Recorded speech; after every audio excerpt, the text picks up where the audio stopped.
Hello everyone, this is Anjali और स्वागत है आपका मेरे चैनल लर्न विद अंजलि में। इस वीडियो में हम डिस्कस करने वाले हैं यूजीसी नेट पेपर 1 की यूनिट नंबर 4 कम्युनिकेशन। और कम्युनिकेशन में आज हम डिस्कस करने वाले हैं principles of effective classroom communication. इससे प्रीवियस वीडियो में हमने डिस्कस किया था क्लासरूम कम्युनिकेशन या फिर कोल एंड चैन मॉडल भी उसको बोला जाता है, वो हमने प्रीवियस वीडियो में डिस्कस किया था। आज हम प्रिंसिपल्स डिस्कस करने वाले हैं, साथ ही साथ हम ये भी जानेंगे कि किन किन फैक्टर्स पर क्लासरूम कम्युनिकेशन डिपेंड करती है और किन चीज़ों में बदलाव लाने से, किस तरीके से चेंज लाने से हमारी जो क्लासरूम कम्युनिकेशन है वो इफेक्टिव हो सकती है, प्रभावशाली हो सकती है। So moving into the video with a thought, और आज की हमारी थॉट भगवद गीता से है। थॉट ये है कि what is broken can be mended, what hurt can be healed, no matter how tough life gets and difficulties won't last long because change is constant. आपने ये तो सुना ही होगा, अगर आपने भगवद गीता सुनी है या पढ़ी है, अगर आपने थॉट्स पढ़े हैं भगवद गीता के, तो ये आपने सुना होगा कि परिवर्तन ही संसार का नियम है। तो भगवान श्री कृष्ण हमें यही कहते हैं, हमें यही सिखाते हैं कि जो चीज़ टूटी है वो ठीक हो सकती है, वो मेंड हो सकती है। किसी को अगर हर्ट हुआ है उसको हील हो सकता है। No matter how tough the life gets, ये फ़र्क नहीं पड़ता कि लाइफ में कितने उतार चढ़ाव आते हैं, क्योंकि हर दिन के बाद तो रात आती है। और फिर हमें ये भी भरोसा रखना चाहिए कि हर रात के बाद सूरज ज़रूर निकलेगा, रोशनी ज़रूर आएगी और दिन ज़रूर निकलेगा। तो लाइफ कितनी भी टफ क्यों ना हो, आपको हमेशा एक होप रखनी है, आपको हमेशा एक उम्मीद रखनी है, एक आपके अंदर एक वो लाइट होनी चाहिए, एक पॉजिटिविटी होनी चाहिए, ये विश्वास होना चाहिए कि कोई भी डिफ़िकल्टी कितनी भी बड़ी क्यों ना हो, टाइम के अंदर ये पावर होती है कि वो हर चीज़ को हील कर देता है, क्योंकि परिवर्तन ही संसार का नियम है। डिफ़िकल्टीज लास्ट लॉन्ग नहीं रहेंगी। तो हमेशा होप रखिए, हमेशा उम्मीद अपने मन में हमेशा जगा कर रखिए, हमेशा पॉजिटिव रहिए। विद दिस थॉट स्टार्ट करते हैं वीडियो को और पढ़ते हैं कि हमारी जो क्लासरूम कम्युनिकेशन है वो मेजर किन फैक्टर्स पे डिपेंड करती है। ऑब्वियसली बात है, अगर हम क्लासरूम कम्युनिकेशन की बात कर रहे हैं तो teacher, student, message, instructional method या मीडिया और लर्निंग एनवायरनमेंट, इन कुछ चीज़ों पर, इन कुछ फैक्टर्स पर हमारी क्लासरूम कम्युनिकेशन डिपेंड करती है। अगर हम प्रिंसिपल्स की बात करें कि क्या क्या प्रिंसिपल होने चाहिए कि हमारी जो क्लासरूम कम्युनिकेशन है वो इफ़ेक्टिव बने, तो कुछ प्रिंसिपल्स हैं जो टीचर के लिए है, उनके बारे में हम आगे आने वाली स्लाइड्स पे डिस्कस करेंगे। प्रिंसिपल हैं जो मैसेज डिज़ाइन के कुछ सिद्धांतों पर आपको काम करना है। Principles for selection of instructional media, कि जिस चैनल के थ्रू, जिस मीडिया के थ्रू आप इंस्ट्रक्शन देने वाले हैं, मैसेज ट्रांसमिट करने वाले हैं, वो कैसा होना चाहिए। Principle for creating conductive learning environment, आपका जो लर्निंग एनवायरनमेंट है, आपका जो जिस स्पेस में, जिस जगह में आप कंडक्ट कर रहे हैं लर्निंग को, क्योंकि क्लासरूम कम्युनिकेशन का जो मेन अहम जो हिस्सा होता है वो लर्निंग होता है। तो लर्निंग आप जिस एनवायरनमेंट में प्रोवाइड कर रहे हैं अपने स्टूडेंट्स को या अपनी ऑडियंस को, वो कैसा होना चाहिए। तो ये कुछ प्रिंसिपल्स हैं जिनसे क्वेश्चन जनरली पूछ लिए जाते हैं कि टीचर्स की क्वालिटीज़ क्या क्या होनी चाहिए, टीचर कैसा होना चाहिए, क्योंकि फ्रिक्वेंटली पहले भी पूछे गए हैं, अगर आप प्रीवियस ईयर पेपर्स उठा के देखेंगे पेपर 1 की। सो स्टार्ट करते हैं, प्रिंसिपल फॉर टीचर्स से स्टार्ट करते हैं हम। सबसे पहला जो कि ऑप्शंस में दिया ही दिया होता है कि इसमें क्वेश्चंस इस तरीके से पूछ लेते हैं कि जो टीचर है, which of the following is या are the qualities of teacher, तो कि develop proficiency in subject matter. मतलब कि सबसे पहली बात जो है, अगर एक टीचर है वो पढ़ाने आ रहा है तो सिंपल शब्दों में, सिंपल सी बात अगर मैं बताऊं तो उसको अपने सब्जेक्ट मैटर की नॉलेज होनी चाहिए। सब्जेक्ट मैटर से मेरा मतलब सिर्फ इतना नहीं है कि जो उसने पढ़ लिया वो उसको अच्छे से पढ़ा and then he is like और she is like okay I am done with this और कंप्लीट हो गया है। नहीं, सिर्फ इतना ही प्रोफिशिएंसी नहीं होता, सिर्फ इतना ही अपने सब्जेक्ट मैटर में महारत हासिल करना नहीं होता। You should be consistent in your studies. मतलब टीचर को भी पढ़ाने के लिए लगातार पढ़ते रहना होता है, लगातार उसे अपडेटेड रहना होता है। जो उसका सब्जेक्ट मैटर है, जो उसका सब्जेक्ट है, उसमें उसको अपडेटेड रहना है अपने सब्जेक्ट में।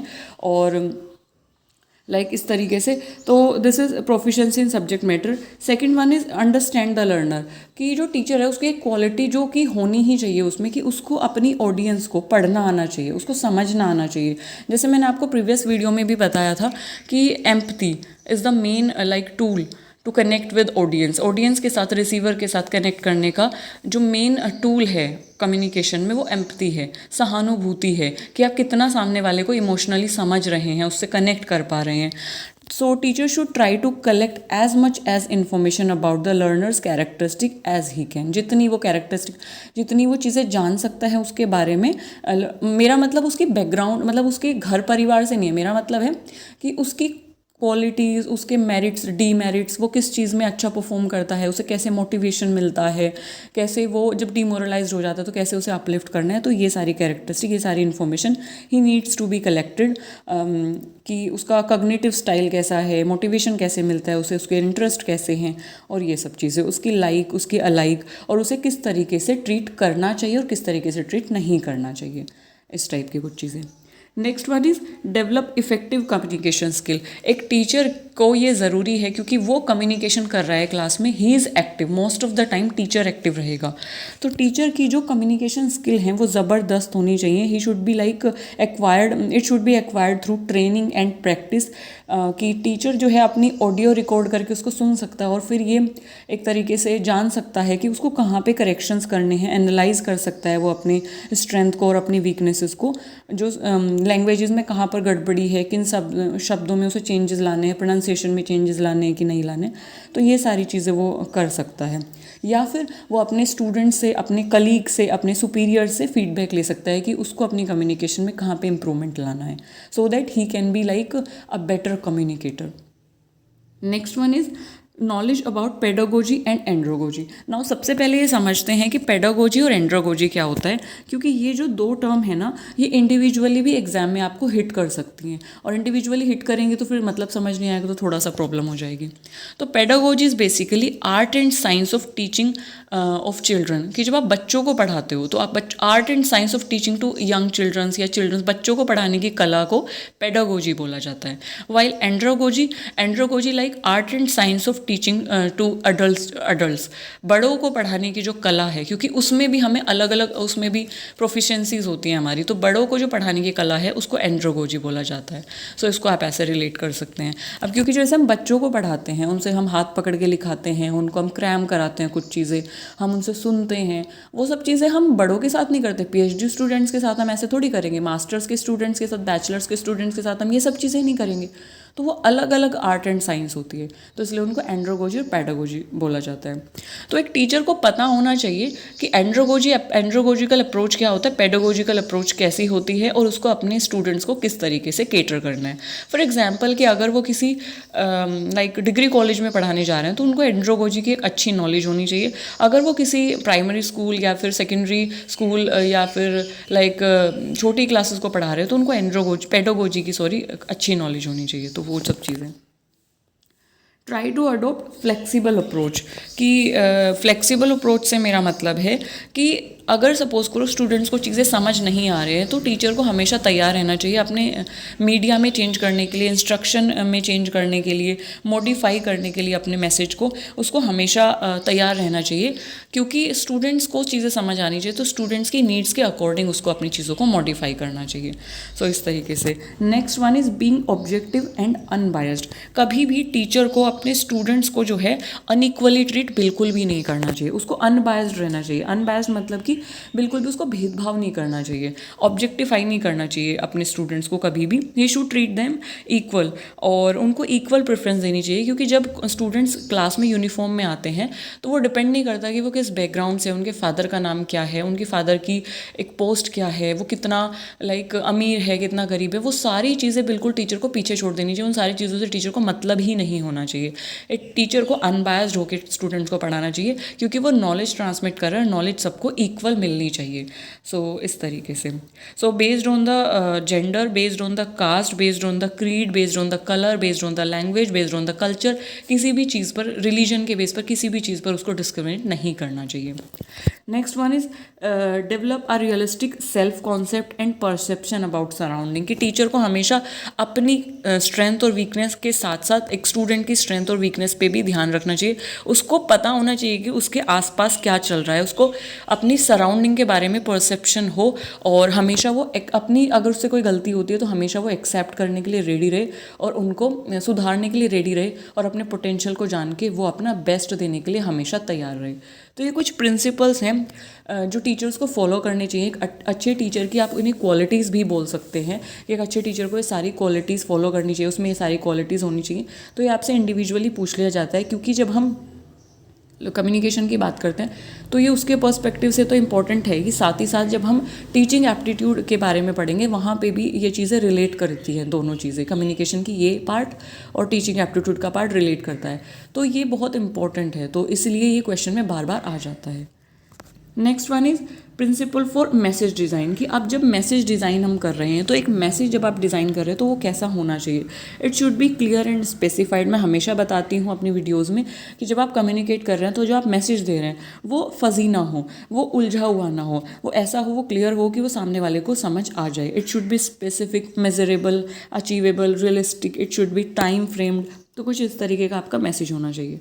रेलिवेंट टू द ऑब्जेक्टिव, आपका जो मैसेज है उसका कंटेंट जो है रेलिवेंट, इंपॉर्टेंट होना चाहिए, वो सारी चीज़ों को कवर कर रहा हो। जो भी आप देना चाहते हैं मैसेज, वो सारे एस्पेक्ट्स को कवर कर रहा हो जो भी आप समझाना चाहते हैं।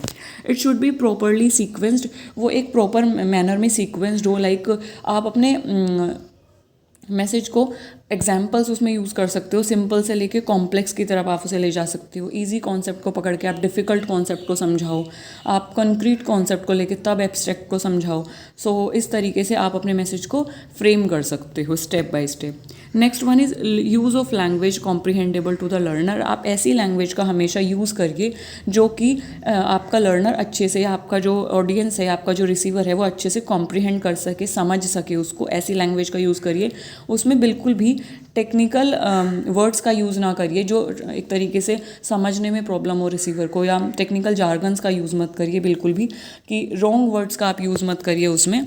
सो इन सब चीज़ों का आप ध्यान रखिए। Next one is use appropriate symbol. जब हम नॉन वर्बल लाइक उसका यूज़ कर रहे हैं, कम्युनिकेशन यूज़ कर रहे हैं, उसमें नॉन वर्बल क्यूज़ का हम यूज़ कर रहे हैं, तो ध्यान रखिए कि जो आप सिंबल्स का यूज़ कर रहे हैं it should be like correct, technically correct. ऐसे सिंबल्स आप यूज़ करिए जो स्टैंडर्डाइज्ड हों, मतलब कि यूनिवर्सल हों। अब जैसे फॉर एग्जांपल आप स्कूल को लेके कोई सिंबल यूज़ कर रहे हैं, तो स्कूल को जो सिंबल होता है वो स्टैंडर्डाइज्ड है कि उसमें स्कूल बना होता है, इस तरीके से कुछ होता है।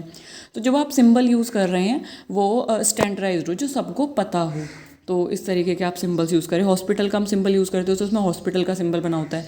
अगर आप हॉस्पिटल से रिलेटेड कुछ बताना चाहते हैं, या आप जैसे ट्रैफिक सिग्नल्स होते हैं ना, ट्रैफिक साइन होते हैं, तो वो स्टैंडर्डाइज्ड होते हैं, सबको पता है कि रुकने का सिंबल क्या है, चलने का सिंबल क्या है, जेब्रा क्रॉसिंग का सिंबल क्या है, तो वो स्टैंडर्डाइज्ड हो, जो सबको पता हो। ऐसा नहीं है कि आपने अपना अलग ही सिंबल इन्वेंट कर दिया, तो it should be standardised. Next one is make generous examples and non examples. जब आप एग्जाम्पल्स दे रहे हैं, अच्छा एग्जाम्पल सबको पता है क्या होता है। एग्जाम्पल्स होता है कि जब हम किसी बात को एक्सप्लेन कर रहे हैं तो हम उससे रिलेटेड एग्जाम्पल्स देते हैं उस चीज़ को प्रूफ करने के लिए या उस कॉन्सेप्ट को समझाने के लिए। तो फिर नॉन एग्जाम्पल्स क्या होता है? नॉन एग्जाम्पल्स होता है कि अगर हम किसी बात को एक्सप्लेन कर रहे हैं तो हम उसका एग्जाम्पल का अपोजिट जब हम देते हैं तो उसको नॉन एग्जाम्पल बोला जाता है। एक एग्जाम्पल के तौर पे मैं आपको समझाऊं, जैसे मैं फ्रूट्स की बात कर रही हूँ तो मैं फ्रूट में बोलूँगी एग्जाम्पल है मैंगो, क्योंकि मैंगो एक फ्रूट है। अगर मैं इसका नॉन एग्जाम्पल दूँ तो फ्रूट का नॉन एग्जाम्पल क्या होगा? बॉल, क्योंकि बॉल क्या है? वो फ्रूट का नॉन एग्जाम्पल है, क्योंकि बॉल कोई फ्रूट है ही नहीं। तो ball is like the non example, यानी opposite of example of fruit. तो दिस इज़ नॉन एग्जाम्पल, जो उस एग्जाम्पल को का अपोजिट है। तो आई होप आपको principle of message designing clear हुआ होगा कि किस तरीके से हम जब मैसेज डिज़ाइन करें तो हमें किन किन चीज़ों का ध्यान रखना है। Now moving on to instructional method या इंस्ट्रक्शनल मीडिया, कि जब हम मैसेज हमारा प्रिपेयर हो गया है, अब हम उसे एक तरीके से हमें से ट्रांसमिट करना है, तो हम किन किन चीज़ों का यूज़ करते हैं, कैसे मीडिया का हम यूज़ करते हैं। तो सेलेक्ट रेलिवेंट मीडिया और select relevant method. It should be very important कि आप जब अपने मैसेज को इतने अच्छे से एनकोड कर रहे हो, उसे अब जब आप ट्रांसमिट करने वाले हो तो आप बेटर से बेस्ट मीडिया का आप यूज़ करिए, ताकि आपका जो मैसेज है अब ट्रांसमिट होने में कोई प्रॉब्लम ना हो, उसे वो अच्छे से सामने वाले तक समझ आए, उसका जो कॉन्टेक्स्ट है, उसका जो ऑब्जेक्टिव है अच्छे से आपके लर्नर्स को क्लियर हो जाए। सो इसके लिए आप बहुत सारे मीडियाज़ का यूज़ कर सकते हैं, डिफरेंट डिफरेंट मीडिया आते हैं, इसके लिए आप बहुत सारे मीडिया का यूज़ करते हैं जो कि टीचर्स करते भी हैं। और गुड क्वालिटी आपका मीडिया होना चाहिए जिसमें पिक्चर क्वालिटी अच्छी हो, साउंड क्वालिटी अच्छी हो, विजिबिलिटी अच्छी हो, कलर्स अच्छे हों।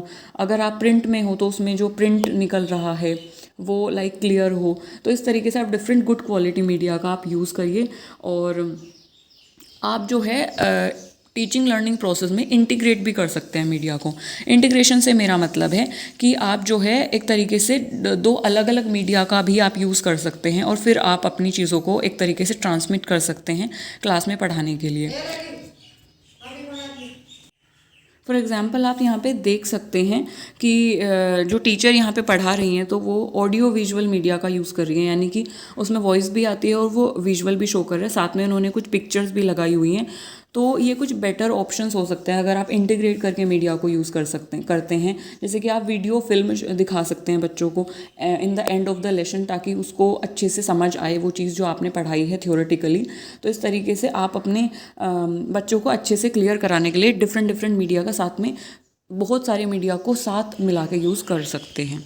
So these are some principles for selection of instructional media.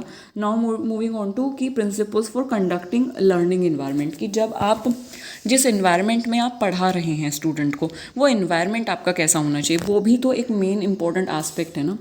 तो classes should not be over crowded. सबसे मेन और इम्पॉर्टेंट बात है कि आपके जो क्लासेस हैं ना वो एरिएटेड हो, वो ओवर क्राउडेड ना हो। ऐसा नहीं है कि आपके छोटे से रूम में, एक ही रूम में आपके 50 स्टूडेंट्स हैं। अब सिंपल सी चीज़ है, ना तो एक टीचर उनको हैंडल कर पाएगा और ना ही वो स्टूडेंट्स आपका अटेंशन ग्रैब कर पाएंगे, ना ही एक टीचर उनका अटेंशन, क्योंकि उसका जो पढ़ाने का तरीका है वो एक डिफरेंट तरीका होगा और वो सभी स्टूडेंट्स का ध्यान एक तरीके से एक टाइम पे इतने सारे स्टूडेंट्स का ध्यान ग्रैब करना, it's like totally different thing. और सब स्टूडेंट्स की नीड्स क्योंकि अलग अलग होती है, सब लर्नर्स की नीड्स अलग अलग होती हैं, तो हैंडल करना थोड़ा सा मुश्किल हो जाता है। फिर वो टीचर की परफॉर्मेंस में भी वो चीज़ दिखाई पड़ती है। सो एक टीचर स्टूडेंट रेशो जो होता है हर क्लास का, उसको प्रिस्क्राइब जो रेशो होता है, डिफरेंट रेगुलेटरी बॉडीज़ अपना एक टीचर स्टूडेंट रेशो दे के रखती हैं, तो हमें उनको फॉलो करना चाहिए ताकि हम हर स्टूडेंट का अटेंशन ग्रैब कर पाएँ।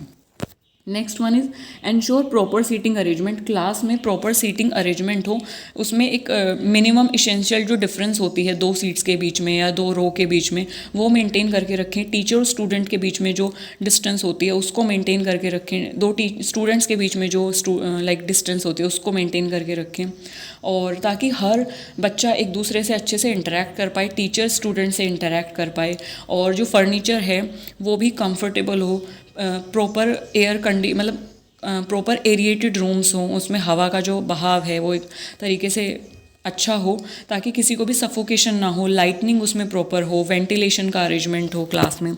तो ये सारी चीज़ें अरेंजमेंट में आती हैं। Now moving on to building rapport with the student. What do you mean by rapport? अच्छा, ये क्वेश्चन ना 2021 में ये क्वेश्चन आया हुआ था, रेपोर्ट वाला। सो रेपोर्ट से स्टूडेंट्स को रेपोर्ट समझ नहीं आता, तो वहाँ पे स्टूडेंट थोड़ा सा कंफ्यूज हो गए रिपोर्ट के साथ। उन्हें लगा कि रिपोर्ट है, वो रिपोर्ट रिसर्च में आती है ना, something like that. So rapport ऐसा कुछ नहीं है। रेपोर्ट इज़ रिलेशनशिप कि जो स्टूडेंट्स हैं, टीचर अपने स्टूडेंट के साथ एक अच्छा रिलेशनशिप सबसे पहले मेंटेन करे। सबसे इंपॉर्टेंट चीज़ यही होती है कि अगर टीचर सबसे पहले उनके साथ एक हेल्दी रिलेशनशिप मेंटेन कर रहा है, क्योंकि बाद में क्लासेस स्टार्ट होंगी ना, पहले तो एक स्टार्टिंग में जब टीचर आता है अपना इंट्रो देता है तो वो रिलेशनशिप मेंटेन करने की कोशिश करता है। तो a teacher should know each and every student in the class by his or her name, और teacher should be friendly with student, और he should try to give respect to each and every student, कि सबकी individuality को उसे respect करना चाहिए, सबकी diversity को उसे रिस्पेक्ट करना चाहिए। और इस तरीके से एक टीचर का पॉजिटिव एटीट्यूड होना चाहिए हर स्टूडेंट्स की तरफ। Now moving on to next one, that is encourage cooperation and healthy competition. आपको अपने स्टूडेंट्स के बीच में हमेशा एक हेल्दी कंपटीशन एनकरेज करना चाहिए, हमेशा एक हेल्दी कंपटीशन को बढ़ावा देना चाहिए। ऐसा नहीं है कि आप जो है उनके बीच में एक तरीके से नेगेटिविटी डालने की कोशिश कर रहे हैं कि तुम इससे बेटर नहीं हो, ये तुमसे बहुत बेटर है, तुम तो कुछ भी नहीं करते हो, तुम कैसे कर पाओगे आगे, तुम तो फेल हो जाओगे। ये कभी भी नेगेटिविटी नहीं डालनी चाहिए कभी भी उसके माइंड में, क्योंकि स्टूडेंट्स है, कब वो चीज़ उनके सबकॉन्शियस में चली जाए, कब वो उनके बिहेवियर में आ जाए, यू नेवर नो ना। टीचर की हर बात को बच्चा ग्रैस्प करता है। तो ये teacher should be like assign those type of group activities, those type of pairing between students कि जो उन्हें इन्हांस करे, जो उनकी एबिलिटी को इम्प्रूव करे, वो सारी चीज़ें एक टीचर को लेके आनी चाहिए। लाइक वो ऐसे कर सकता है कि एक ब्राइट स्टूडेंट की पेयरिंग कर सकता है एक पुअर स्टूडेंट के साथ, एक एवरेज स्टूडेंट के साथ, एक ब्राइट स्टूडेंट की पेयरिंग कर सकता है, जिससे क्या हो सकता है दोनों स्टूडेंट साथ मिलकर काम करेंगे तो एक टीम बिल्डिंग भी होगी, एक कोऑपरेशन भी होगा, एक हेल्दी कंपटीशन भी डेवलप होगा। सो इस तरीके की एक्टिविटीज़ कुछ वो कर सकते हैं। फीडबैक मैकेनिज्म में अब मुझे आपको बताने की ज़रूरत नहीं, क्योंकि इसके बारे में हमने काफ़ी सारी चीज़ें ऑलरेडी डिस्कस की हैं कि फीडबैक मैकेनिज्म होना बहुत ज़रूरी है क्लास में, क्योंकि it should work in both ways. कि टीचर जब फीडबैक लेता है स्टूडेंट से तो टीचर को पता चलता है मुझे कहाँ पे इम्प्रूवमेंट करना है, और जब स्टूडेंट फीडबैक, टीचर को भी फीडबैक देना चाहिए स्टूडेंट को ताकि पता चले कि मेरा जो एक तरीके से मैंने जो इम्प्रूवमेंट किया है पढ़ाई में वो अच्छा जा रहा है, मुझे ऐसे करना चाहिए या फिर मुझे और कुछ चेंजेस लाने चाहिए। सो फीडबैक दोनों तरीके से काम करता है, दोनों वेज में काम करता है, दोनों के लिए काम करता है। Now moving on to encourage experimentation. So experimentation को टीचर को बढ़ावा देना चाहिए, उसको हमेशा नई नई टेक्निक्स, नई नई आइडियाज़ के साथ टीचर्स स्टूडेंट्स के साथ इंटरेक्ट करना चाहिए। उसको हमेशा जो है नई नई लाइक डेमोन्स्ट्रेशन वो दे के स्टूडेंट्स को समझा सकता है, ताकि जो क्लास है वो इंटरैक्टिव के साथ साथ इन्फॉर्मेटिव के साथ साथ वो इंटरेस्टिंग भी हो। Now moving on to reinforcement. So what do you mean by reinforcement का मतलब होता है कि एक तरीके से टीचर जो है ना उसको रीइंफोर्स करना चाहिए, बच्चे को बढ़ावा देना चाहिए, बच्चे को एक तरीके से डिज़ायर्ड कम्युनिकेशन बिहेवियर लाने के लिए अपने लर्नर्स को एक तरीके से हम बोल सकते हैं कि उसको प्रेज़ करनी चाहिए, उसको अप्रिशिएट करना चाहिए, उसको सराहना करनी चाहिए, उसको अडोर करना चाहिए, उसको रिवॉर्ड्स देने चाहिए, ताकि बच्चा और आगे अच्छा करने का सोचे। तो यानी कि अगर वो कुछ बेटर करता है, अगर वो इम्प्रूव कर रहा है थोड़ा भी, तो उसको और अप्रिशिएट करना चाहिए, ताकि वो अपने आप में प्राउड फील करे और पॉजिटिव फील करे और उसका रिजल्ट उसकी पढ़ाई में नज़र आए। Next one is providing non threatening environment which is very much important I think. कि जनरली टीचर क्या सोचते हैं कि जितना बच्चों को डांटोगे, जितना बच्चों को मारोगे वो उतना पढ़ेंगे, ऐसा कुछ भी नहीं है। वो आपसे डरने लग जाता है, वो थ्रेटन करने लग जाता है, तो उसे वो फियर हो जाता है, आपसे डर बैठ जाता है, तो ना वो आपसे इंटरेक्ट करेगा, ना वो आपको बताएगा कि उसकी क्या चीज़ें क्लियर नहीं हुई, ना वो आपसे पढ़ने की बारे में लाइक एक्साइटेड होगा, ना वो आपसे कुछ क्लियर करने के लिए सामने आएगा। तो ये सारी चीज़ें बच्चे की जो लाइक उसका जो लेवल है उसको डाउन करता है, उसका जो इम्प्रूवमेंट है उसको डिग्रेड करता है। तो there should be not a fear of punishment, कभी उसको पनिशमेंट का फियर ना हो। हाँ, उसे आप लाइक समझा सकते हैं चीज़ों को प्यार से, और when ever needed you can scold him, आप स्कोल्ड कर सकते हैं, बट वो फिजिकल पनिशमेंट, थ्रेटन करना बार बार वर्बली और लाइक फिजिकली, तो ये चीज़ नहीं होनी चाहिए बिल्कुल भी। सो आप उसके टाइम टू टाइम टेस्ट लीजिए, एक्टिविटीज़ अरेंज कराइए, आप उसको जानिए कि उसको चीज़ें किस तरीके से समझ आती हैं। सो हम डिफरेंट इस तरीके से अप्रोच फॉलो कर सकते हैं, क्योंकि पेडागोजिकल और एंड्रोगोजिकल दोनों अप्रोच अलग अलग होती हैं। तो उन चीज़ों को ध्यान में रखते हुए आप अपने लर्नर्स को सिखा सकते हैं। आई होप आपको ये वीडियो इन्फॉर्मेटिव लगी होगी और आपको प्रिंसिपल्स जो हैं क्लासरूम कम्युनिकेशन के वो क्लियर हुए होंगे और आपको इनसे काफ़ी इन्फॉर्मेशन मिली होगी, क्योंकि यही चीज़ टीचिंग एप्टीट्यूड में भी सिमिलर आती है। सो ये चीज़ काफ़ी इंपॉर्टेंट हो जाती है। सो नेक्स्ट वीडियो में हम टाइप्स ऑफ कम्युनिकेशन के बारे में डिस्कस करेंगे। तब तक के लिए stay healthy, stay happy, and thanks for listening me so patiently.